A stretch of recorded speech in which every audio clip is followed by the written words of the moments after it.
Ah, très compliqué un peu. C'est l'idée, en fait, moi, je suis quelqu'un dans les cours. Je fais des cours d'études sport, dans le fond, dans une concentration basket au PSQ, à l'école où je travaille. Et à chaque début de cours, je faisais tout le temps un nouveau sport. Là. J'ai fait beaucoup. On faisait, exemple, quand je suis arrivé, j'inventais je modifiais un sport, puis hop, on le faisait en gymnase, des trucs comme ça. Puis j'ai fait du shootball, des choses comme ça.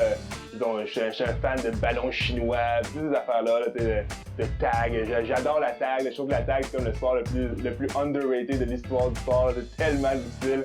C'est juste te réchauffer, tu prends deux adultes, tu cours après, là. C'est terrible, là. Fait que c'est tout venu, là, de faire des adaptations, de justement des jeux de tag, de plein de jeux que je faisais, plein de sports avec les jeunes. Puis un jour, j'ai comme fait, ah, j'ai une idée.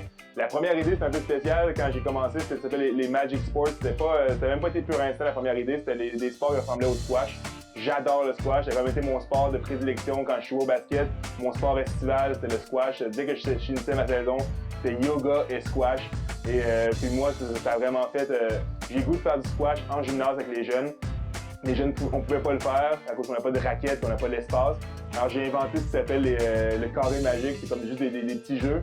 Et en même temps, j'avais inventé un autre sport qui m'était venu à l'idée. Dans le fond, j'essayais de trouver une façon d'aller chercher les prises de décision rapides. Puis je lisais des livres de tennis, des trucs comme ça. Puis j'ai fait, c'est un peu le style à place d'une balle de tennis qui fonce sur moi. Ben, c'était un humain, mais là, ça a peut-être changer ma vitesse de réaction, tout ça. Fait que j'ai comme essayé avec les jeunes.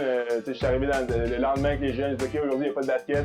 On a essayé quelque chose. Je leur ai montré les sports magiques. C'est comme une combinaison de Magic Square, Magic Wall. Puis après ça, j'ai dit, OK, maintenant, j'aurais quelque chose à vous montrer.